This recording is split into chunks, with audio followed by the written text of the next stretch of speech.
A little later than expected, but I think that we both needed some time to just sort of soak in everything that happened on Sunday night. We recap our wild and wacky 39-38 win over the Colts in today's Believeland Brits podcast.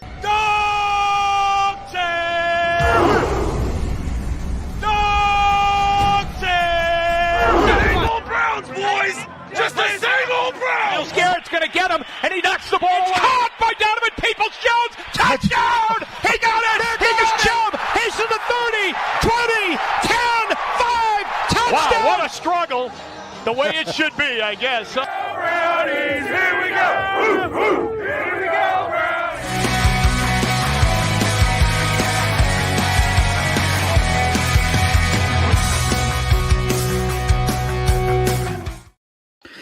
Yes, that's right. A 39-38 victory over the Colts in the end to take us to 4-2. With me tonight, Shaun Blundell. Shaun, that was not the easy game that we thought it was going to be, mate.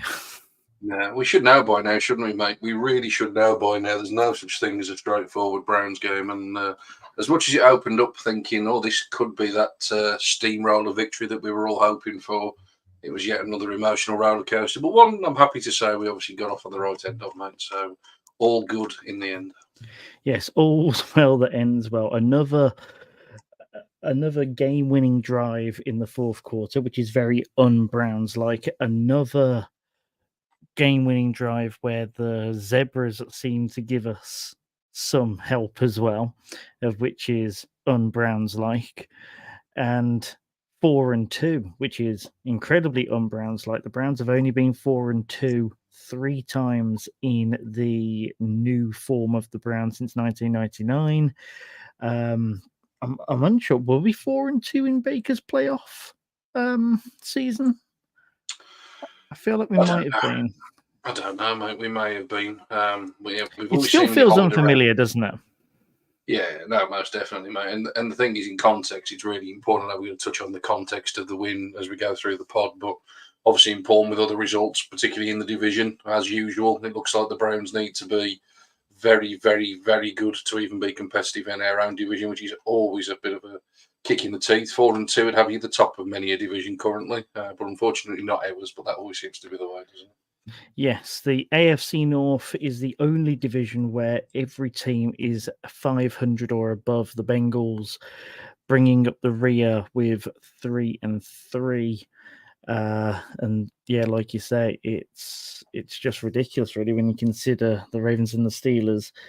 The Ravens are obviously ahead, mainly due to beating us, and then you've got the Steelers, who, again, propped up, but still very dangerous, still able to win games where they realistically shouldn't. But then again, though, we probably fall into that category when you consider the context of the last 2 games.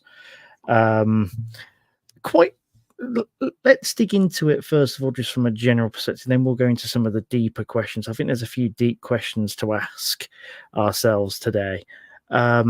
So, obviously, we were expecting maybe a lower scoring game with Deshaun Watson coming back off a shoulder injury. Wasn't expecting him to be perfect. I think that we both knew that there was going to be issues there. But if you told me that he threw 2 interceptable passes in his first 5, completed 1 for 5 yards, had 1 picked off, and then went off with a concussion protocol check, and then a keeping him back for the sake of his shoulder. I don't think that was necessarily on my bingo card, considering as to how careful the organization seemed to be about Watson in the last month. It seems very at odds with itself, doesn't it? Yeah, call me a cynic, mate. He was pulled because he was useless. Yeah, it was a small sample size. On now, there'll be the regular defenders that want to jump up and down at me and say he's injured, etc., etc. If he's injured, then he shouldn't play. It's as simple as that. He was deemed good enough to go. Like you say, 1 of 5. A poor interception on a late decision. I know you said both the interceptions. Appreciate one came back on replay, but both of those passes were examples of Watson trying to play hero ball. And Yeah. that's part of who Deshaun Watson is. All right. He's made a living out of that. You know, he's quite good in the scramble drill at Houston. Obviously had a really good connection with Will Fuller in terms of the deep stretching of the field. Will Fuller got so many big plays on scramble drills.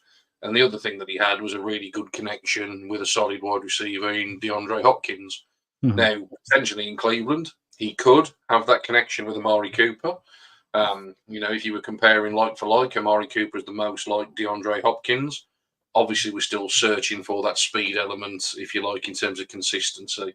But the reality is, through a combination of the suspension when he first came, now injuries, there's not this consistency and this building of rapport with the offense and with the receivers. And there is just some really, really, really poor decisions. And he looks an absolute shell of who he was. Now, will we give him another pass this week because his previous game was half decent against the Titans? Most people will. And the awkward thing with this, and I know you're going to probably press me on the subject in a little while, is the reality is we're stuck with this situation, whether he's any good or not. Absolutely. Deshaun Watson stuck. is not obliged to pick up a football for the next 4 years. He's not necessarily obliged to do anything. No. And we are He's obliged to turn up. And that's about it. Yeah. We are essentially stuck with the bed that we decided to put ourselves into. And I'm looking at it purely from a football perspective. It carries extra weight because of the off the field, and that left a bitter taste in the mouth when the trade happened. I can look past that and just look at this purely from a footballing perspective. When Deshaun Watson has been on the field, and particularly when he was on the field on Sunday, it felt as though the Cleveland Browns were at a disadvantage. And that, unfortunately, has been the case in the vast majority of what we've seen from Deshaun Watson. He was poor week one. People will give him the excuse of the weather. That may be a valid excuse. He was poor against Pittsburgh. People will tell you the O-line didn't play very well. Right? He was pretty poor in the game, the subsequent game, which followed. And then his best game, like I say, was the game against Tennessee. Never heard it. All right. So, like I say, he's been up and down, to be polite. Disastrous start. Brilliant start to the game overall. Jerome Ford obviously taking 169 yards to the house. That was excellent. Looked very much like Nick Chubb. Once he actually burst through the hole, that nobody was catching him. Deceptively quite quick. And off he galloped. And like I say, really good touchdown. About the only decent run he had the rest of the day. But yes. We'll circle back to that. So really good start to the game overall. But then, like I say, Watson seemingly just wasn't right, wasn't ready. Yeah. And like you say, it was hero ball. Both of the passes of which are the questionable passes. Yeah. He's throwing them into double coverage. The one that he ended up getting the hit on to take him out. It was obvious that he was not going to get enough to him. I don't believe in Watson's long ball anyway. I don't think he's got the arm for that to be consistent, especially because he likes to go on the run a lot. But you could just tell that he was 10 yards short, and the player still wasn't free, and with the interception at the very start, he's throwing it into double coverage. Amari Cooper can do nothing in that situation, and he's got to throw it further towards the sideline if there's any way possible of that not being a bad play. And it does make you wonder, like you say, what are we getting?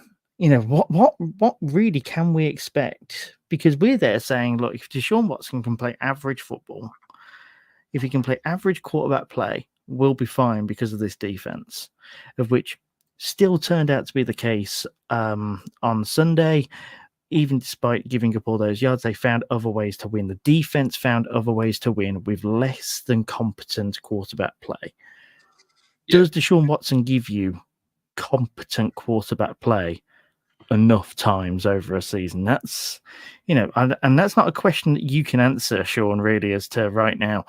And that's not really a question that I think that we're going to be able to answer over the next several weeks. I think that this is going to end up dragging on. This injury will probably end up being his excuse for the entirety of this season. And that just creates more questions. It does, and to be honest, and this is the difficult thing, I can't answer the question, and we'll ultimately wait and see what he ends up actually producing. But the reality is, whether people, again, want to look past it or not, I view a trade and I view each player on the value and the merit of that individual player. If I'm paying the guy $230 million in guaranteed money, I'm expecting a certain level of performance compared to what I'm expecting As you should. from somebody else. So for me, the question is, for $230 million plus everything that you gave up, because let's not forget, we still haven't got a first round pick next year, ladies and gents. This is still an ongoing draft that we still, if you like, are losing assets on into the future. He's simply nowhere near performing to that level. And as you say, the Browns at the minute are finding a way to win despite him instead of because of him, which should have been what was happening when you invested all of that money and effort and like I say, resources into bringing him in. Absolutely. I mean, I'm just looking at, the echelon of the contract. I mean, guarantees, it doesn't get touched, right? Not even Joe Burrow touches it. In terms of 2 years worth of cash, he's in the same league as Dak Prescott and Matthew Stafford. That's, I expect that sort of play, and we're not getting it.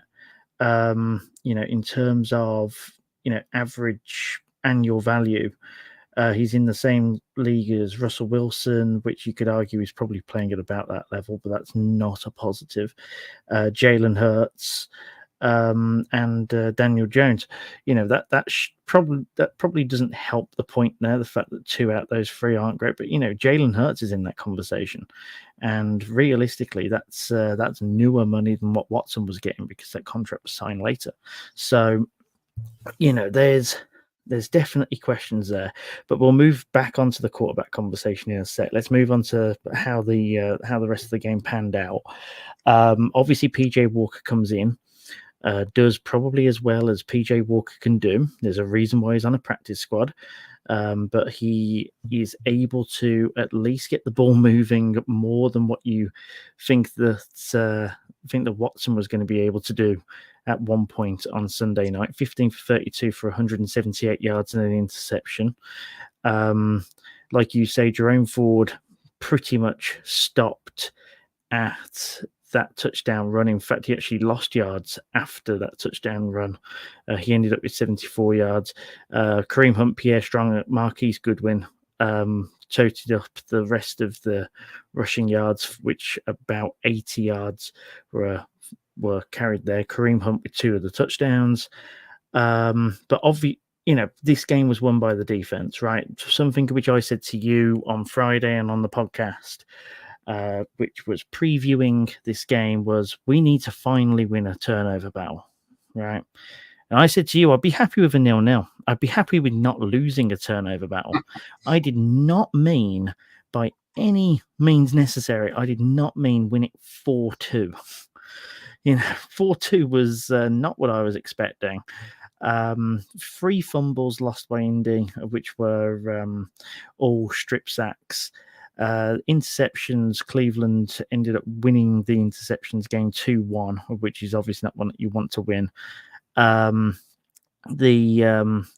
But total yards, Indianapolis ended up actually beating Cleveland 456 to 316. It's the most that we've given up by about 160 yards this season, of which was against the Ravens. Passing yards 288, rushing yards 168. Third down efficiency was close to 50% for Indy. Indy had more time of possession. Realistically, the defense got given a bit of a lesson in its own aggressiveness by Indy, and it's something of which the Ravens did quite well as well. They counteracted their aggressiveness by finding plays that went against it. And Gardner Minshew had a career day. He played probably the best I've ever seen Gardner Minshew play. And I've seen a disgusting amount of Gardner Minshew football for whatever reason. But, he looked great against our defense. But the defense didn't help itself. There was offside penalties. There was bad tackling. There was some busted coverages in man, of which you don't like to see. But, they found the way to win, and it was the more exciting way to win, if you want to put it that way. The adjustments worked, and it was a case of winning the game through turnovers. And obviously, you like to see that from your big playmakers. Myles Garrett is obviously that guy. Shaun, what did you make of the defensive performance? I thought it had its moments, and I think when you look back on it in reflection, I think obviously the headline numbers that you just sort of gone through there, it looks like a really poor day. And don't get me wrong, all plays are equal and all plays matter. All right. So I'm not suggesting that you take these things completely out of the stat book, far from it. All right. But when you look at what happened, you mentioned Myles Garrett stepping offside. All right. The first time it happened on the first Indy drive, basically the whole defense stopped. I think they were expecting that because Myles had got an unabated path to the QB, the refs were going to blow the whistle. Because Myles essentially stopped and he didn't then go for the quarterback, the referees obviously let the play go. What I would be saying to Myles Garrett is if you're going to jump offside, make sure you follow through with it. Yeah. Right? Because ultimately what happened is... Make them blow the whistle. Yeah, all the defense stopped, and then all of a sudden Josh Downs just took it 60 yards over the top because everybody had got their eyes in the backfield.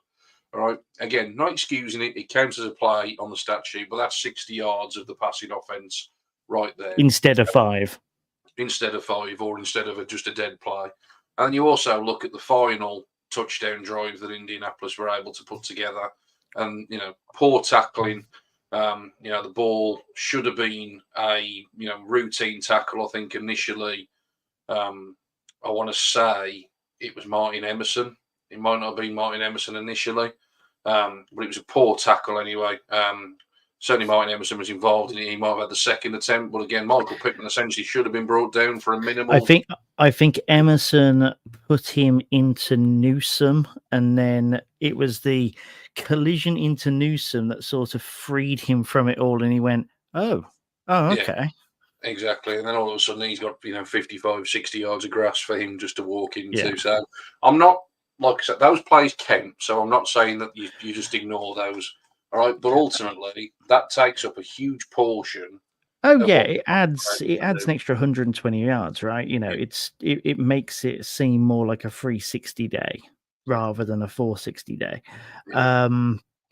Like you say, they count. It was more that they were able to find ways to go down the field in a way that we just hadn't seen this season, and it was just clever football. I found it enjoyable to watch a way that a team was able to actually find ways against this Jim Schwartz defense. Because I've told myself over the last few weeks, there has to be a way to stop this defense. The one thing I would say, man, this is why I would classify it very much as an up and down day. All right. And the reason I'd say it was an up and down day is outside of those drives where, like I say, you had the 2 botch plays. All right. You had a 3-and-out, which resulted in a punt. You had a 3-and-out, which resulted in a fumble. You had a 2-play drive, which resulted in a fumble, which was recovered in the end zone for the touchdown. You had a 3-and-out, 3-and-out, 3-and-out, 3-and-out, a 3-and-out, and a 2-and-out to end the game, if you even want to include that one, which is probably a little bit harsh to include that one. Yeah. All right, yeah. All right. But the point is, it was an up and down day. There was still some defensive dominance on display at times. Absolutely. And that's my point. Yeah. And that's my point. We found a different way to win on defense. And I think, as you say, turning the ball over was obviously huge. Myles Garrett just on a different level. Obviously, the 2 strip sacks, the block field goal is just. I think I've watched that I should have clipped that like we clipped the 49ers field goal last week, because I think I've watched that about 50 times over. Yeah. Man that size just shouldn't do it, should he? He just simply shouldn't do it. I mean, to be honest, I thought it was quite a questionable call to go for such a long field goal when the game was tied, to be honest. It was so long left in the game. You've probably got a very small chance of making it. So best case scenario, you probably think, well, he misses it, but then we're going to give the Browns decent field position. But obviously it ended up even worse than that. But, be that as it may, Myles obviously stood up and made that play. But I think overall, mate, like I say, the defense did very well. And the other reason we won this game is our kicker. Oh, absolutely. Yeah. Yeah. I mean, He was. how many superlatives can we give him, really? Oh, listen, mate, I was very critical when the trade was made, and it's not anything to do with the player at all, but there was so much criticism of choosing one through the draft when we took Cage York, and you essentially then gave away further draft capital to bring in the replacement. There was so much pressure on him to therefore come in, hit the ground running, and perform at a high level. He's outperformed, I think, anybody's wildest dreams so far. The knock on him when we signed him was that he was pretty good at making anything, if you like, in the makeable range, but anything of length is where he struggled. If you look at what he did in terms of his overall career before he joined the Browns, he was 14 of 27 from beyond 50 for Washington. He was 1 of 3 from beyond 50 for the Chargers. So a combined, 30 and 15. He was 50% from beyond 50. Yeah, I think that the argument, because I remember talking to you about this trade, trying to convince you of this trade when it was made. Anything up to 50, he's been seen as fairly automatic, but anything beyond 50, then it's a gamble. And it's a case of getting to the 40 range. It's seemingly been that we've needed him at the 50, and he's obviously delivered. I mean, he's just set an NFL record for consecutive games kicking a 50-plus yarder, which stands at now 5. Yeah, and a career long in this as well at 58. His previous long to that was a 56, which was back in 2018 when he was kicking for Washington. So like you say, I mean, his longest field goal for the Chargers last year was just 43. So like I say, all of a sudden, like I say, whether it's just confidence that he's got, that the Browns have had this faith in him. Obviously, it helped kicking in a dome, but obviously that's the same for both teams. You take advantage. The roof was open, wasn't it? I'm not sure whether it was, but like I said, the point is, the conditions are the same for both teams, aren't they? And he was just absolutely phenomenal yet again. Even the 58-yarder would have been good from a few yards further as well. As per your message to me on Sunday night, it was good by a mile. Yeah, that was probably an exaggeration, but yeah. But no, just awesome, mate. He's perfect 8 out of 8 on extra points. He's 16 of 18 on those field goals. So absolutely, he's been a revelation. Deserves all the plaudits he's getting. I would imagine he will more than likely retain his special teams player of the week status. I'm waiting for that tomorrow morning. I think it gets announced tomorrow, and he absolutely should be retaining it. Yeah, I looked to see if they would have awarded it today, but apparently not. So for anyone that's listening to this live or somehow on a late Tuesday evening, not yet. Wait till tomorrow, the Wednesday. Just one thing on kickers, mate. Just one thing on kickers. I'm just going to get this off my chest. I absolutely hate this new rule on the kickoff that a fair catch comes out to the 25, regardless of where you catch the ball. Oh, I love it. I love it. Hate no, it. No, shall I tell you what I hate? I hate returners not utilising it. Now, we seem, but Bubba Ventrone and our returners seem to not know about this rule and gleefully take it out and get taken down at the 18 almost constantly. Just take the goddamn touchback. If you're going to do that, then just get rid of kickoffs. That's my point. That is their aim. That is obviously their aim. But so just do it then. It's just a horrible rule. I saw a few kickoffs the other day, and it's the first time I've really noticed it in a game because Hopkins had kept a few short of the end zone. They hadn't gone for touchbacks on Sunday. 3 of his kicks landed, or would have landed, in the field of play. And I saw the guys waiting for a fair catch, and I was like, what on earth are you doing that for? You're going to start from there. And then all of a sudden it was on the 25-yard line. I just hate that rule. Hate it. You remind me of the Madden commentators who haven't quite understood the rule yet. And I take a fair catch at the 1-yard line, and he goes, oh my God, what's he doing? He's taking a fair catch at the 1-yard line. What terrible field position. And then line up at the 25. Yeah, no, got to say, don't like it at all. But that's just me. Maybe, I don't know, like I said, just get rid of it if that's what you're going to do, because there's enough advantages for the receiving team anyway, because like you say, you can take the knee and all the rest of it, and they obviously reduce the explosiveness of kickoff plays, but if we're just going to let you catch it anyway. Something I've noticed from good teams, though, in terms of kicking off to try and restrict people to the 25 is to entice people into thinking they can return it. Yeah. So what you do is you put in a high kick that comes out to about the 10. So your cover team is, probably within 5 yards of contact. I think actually the Browns have done this a few times, where they've been able to put in a high kick, especially in the wind as well. The wind is helpful.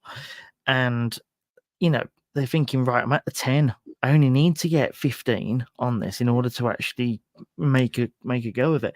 And some people just panic. Some returners still just panic and go for it. So it will start, and the cover team's already there by the 15. And if you can get out to like the 18, 19, you're seen as someone that's done something great. But you've saved 6 yards. I think you're going to see a lot more of that. I actually think that this might see better kickoff strategy down the stretch, but just be clever. Take the goddamn touchback. Starts at 25. I agree with that, man. But yeah, I didn't want to get too far down the rabbit hole. But yeah, just no. I was happy to go down the rabbit hole. Jack Duffin sent me down the rabbit hole talking about it on Sunday when we declined to do it for a third time, and I felt very seen. Right, so that's so that's pretty much everything apart from the elephant in the room, of which we've already touched on. But let's go back to it. Now 4-2. We've got the Seahawks up next. Obviously, we'll talk about that on our pod later on in the week. Questions about Watson as to whether or not he plays. Now, Kevin Stefanski has already named him as a starter. I've not gone through the injury report yet today. Unsure if there even is one yet. I'm now just scurrying onto X or Twitter or whatever the hell it's called. I'll be able to talk tomorrow, man. No, nothing yet? No, nothing until tomorrow. They don't release until Wednesday. So Wednesday, Thursday, Friday. No, of course. Yeah, it's only Tuesday. So Kevin Stefanski named him as the starter on Sunday at the press conference. Deshaun Watson said that he doesn't know him and, just hopes that his shoulder hasn't gotten worse.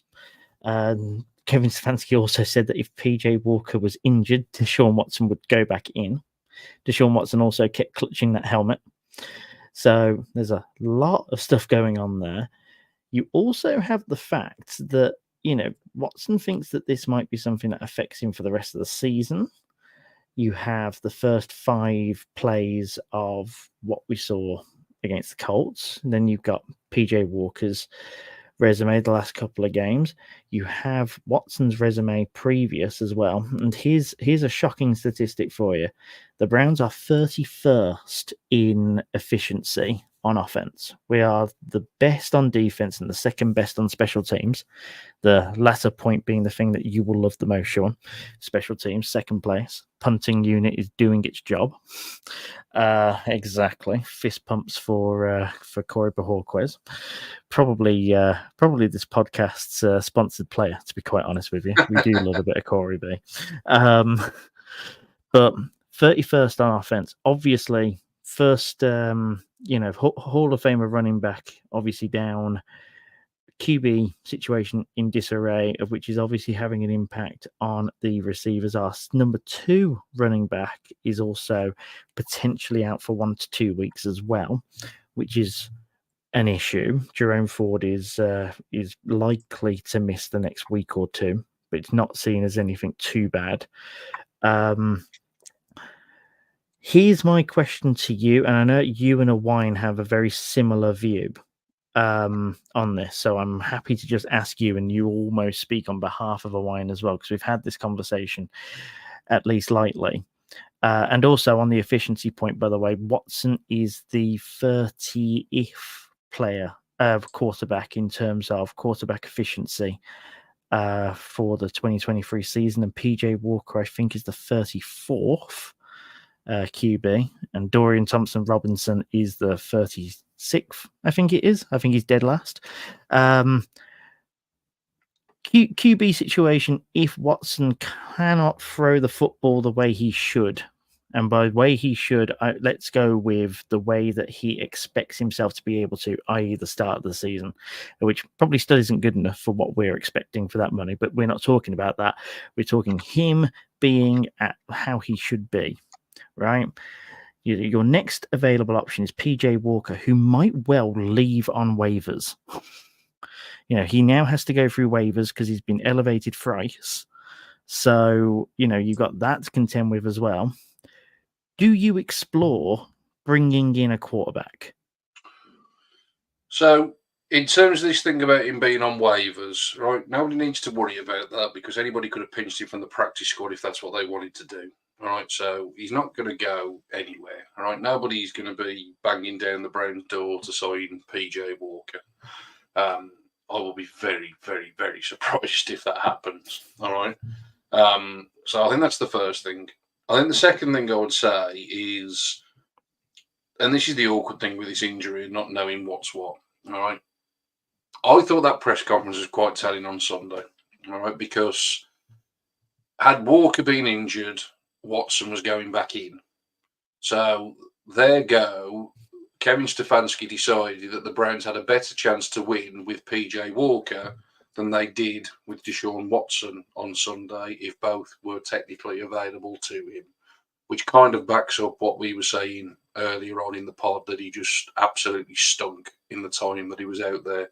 And I think as much as anything, it was Kevin Stefanski saving face for Deshaun Watson, because if he'd have gone out there and he'd have thrown another 2 or 3 picks, then as you can imagine what the reaction would have been.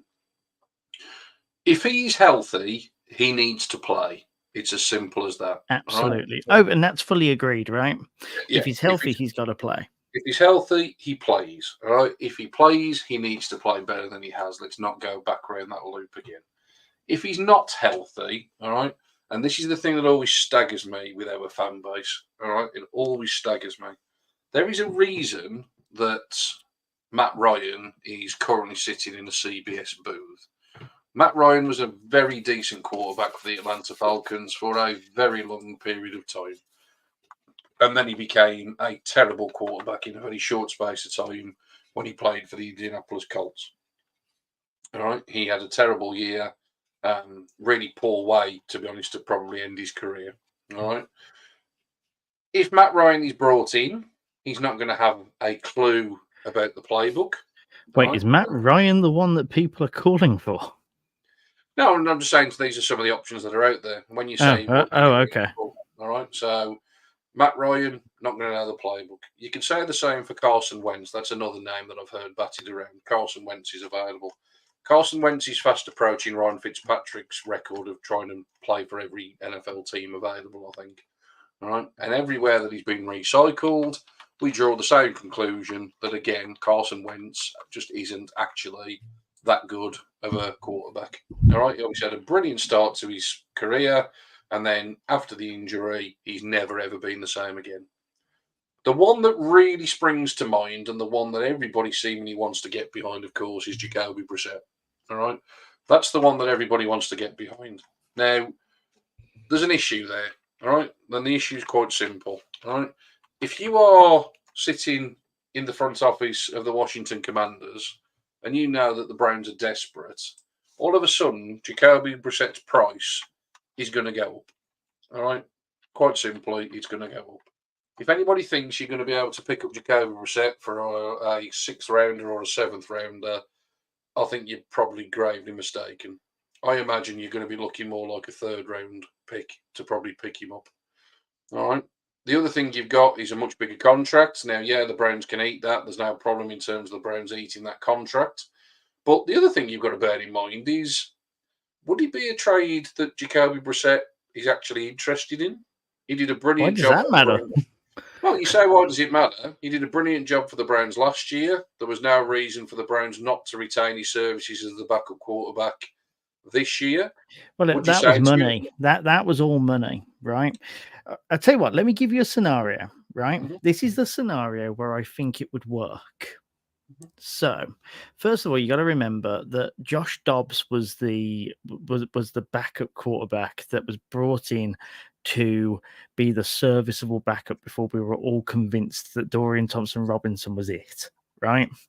So that's the only reason. DTR's preseason is the only reason why we got rid of Dobbs. Now, we got rid of Dobbs for a 5th and a 7th, and obviously that money's that money did not need to be eaten, which is about 1.8.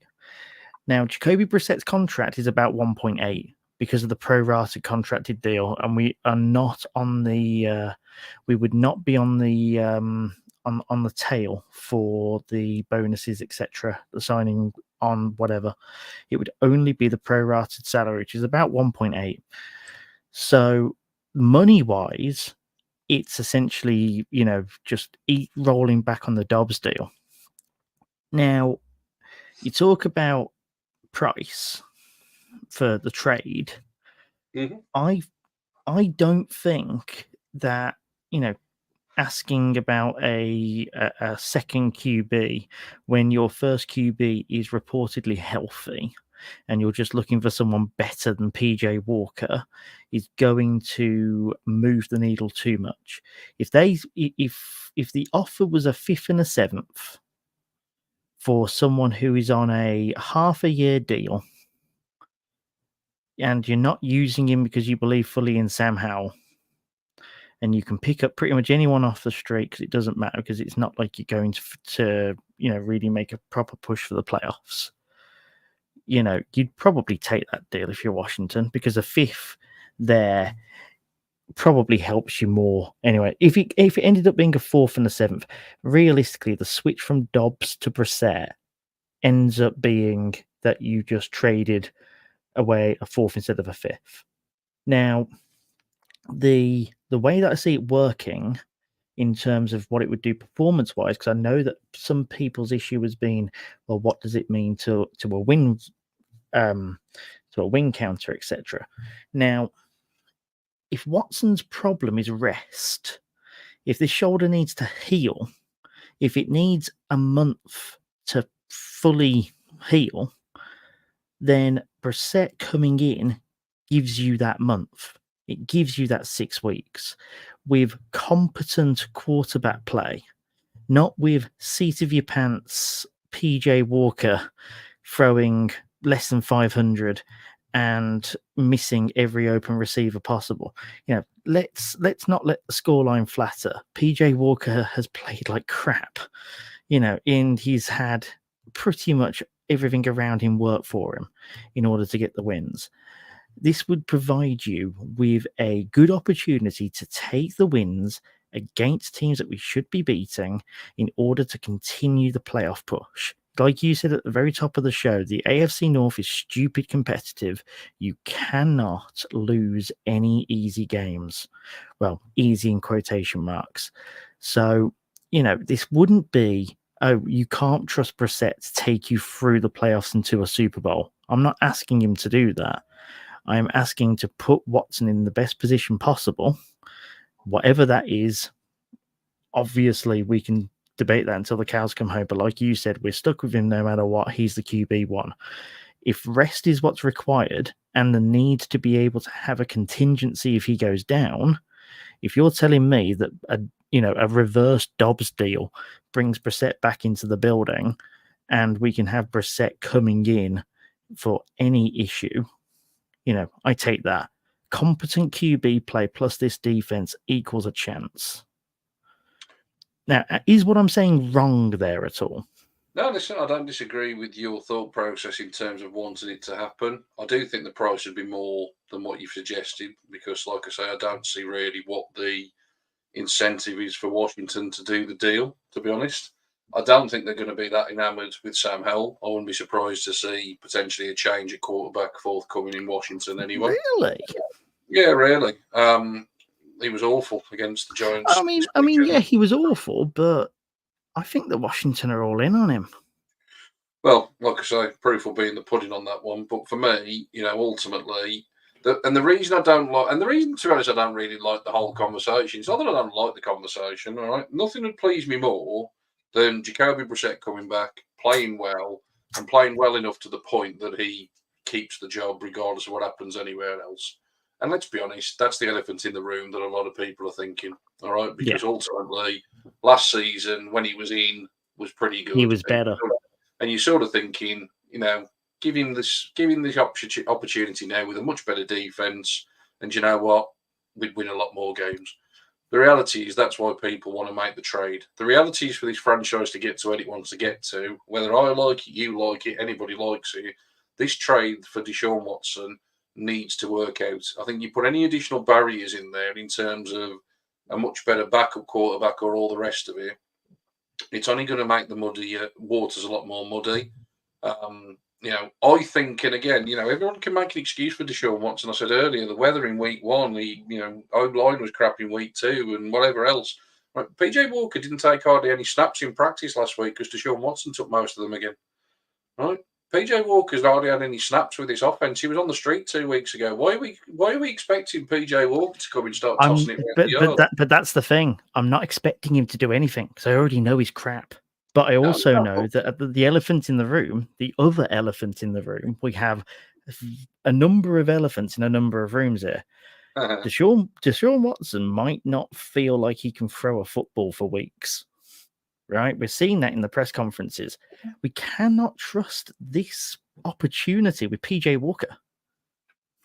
Well, like I say, I just personally, I would disagree with that in my honest opinion. I mean, like I say, I think you might as well have Myles Garrett as your QB at this rate because he's doing more for the offense right now. Yeah, look, like I say, I'm not saying that I think PJ Walker is particularly brilliant. All right, I think PJ Walker, whether we want to admit it or not, like I say, he's what he is. When the game has been on the line on the last 2 weeks, that's when quarterbacks make their money. The pass that he threw to Elijah Moore was the best throw that either quarterback made on that day. Probably one of the best throws you will have seen all weekend that won't make many highlight reels because it was a 30-yard completion that got us from our 25 just inside their territory. But it was one of the best throws that was made all weekend. All right, True. When the game has been on the line, he has managed to, whether you think he's had help from the Zebras or what, he's managed to get the Browns into a position to win 2 games against an exceptionally good San Francisco 49ers defense and on a week where he's had very limited reps in terms of practice. I think he's done an excellent job in terms of what he's done given the circumstances that he's been brought into. Absolutely. And all I would say is, Jacoby Brissett coming back, if that is the one that people really want, like I say, I think it'll cost us more than you think. And I think the other thing is the expectation level will be sky high if it happens. And I think that's unfair because, that would be unfair. I totally get what you mean because this fan base is brutal. Yeah, and you've now got Elijah Moore, you've got Marquise Goodwin that weren't here last year, you've got a different right tackle than he's played with previously. There's all sorts of different variables, so it's like I say, mate, it's typical Browns fandom. We'll obviously get into it more, I suppose, when we start looking at the game later on in the week. Obviously the upcoming match with the Seahawks, we'll probably have some news then about who will or who won't start. So we'll probably discuss it in a bit more depth then. But just to finish on it, I think, to hear, and I don't want this pod just to become like, we're all just entrenched in our positions. I'm one of these people that can sort of just look at things and evaluate things and call it as I see it. And I've got a coach of a head team that's 4-2, that he's having drama after drama with its starting quarterback. And I'm seeing people call for him to be sacked. I'm seeing people call for Jim Schwartz to replace him because he's got a decent defense all of a sudden. People forget who hired him. Give Kevin Stefanski some fucking credit, and I apologise for swearing. Yeah. But God, it just absolutely. Do you know? I'm not. The reason as to why I've not brought it up. The reason why I've not brought it up is because it's a nonsense that doesn't even deserve air. It doesn't deserve oxygen. To be 4-2 with this circus, QB down, running back down, right tackle down. That's a really big part of your offense gone. And they were gone early if you think about it. And then, add onto that the circus that surrounds it and the constant fire and also, look at the teams that we've played. We've played the Bengal. We played 2 teams that were in the AFC in conference championship games. The Ravens, the Steelers, and the Titans. And have I missed? Oh, and Indy as well. So, brutal start, really. That's And about, like we're I say, 4-2. 4-2 this year, 53% win record since he's been here. You look back at the most recent ones. Hugh Jackson was less than 10%. Mike Pettin was 31%. Rob Chudzinski was 25%. Pat Shermer 28%. Eric Mangini 31%.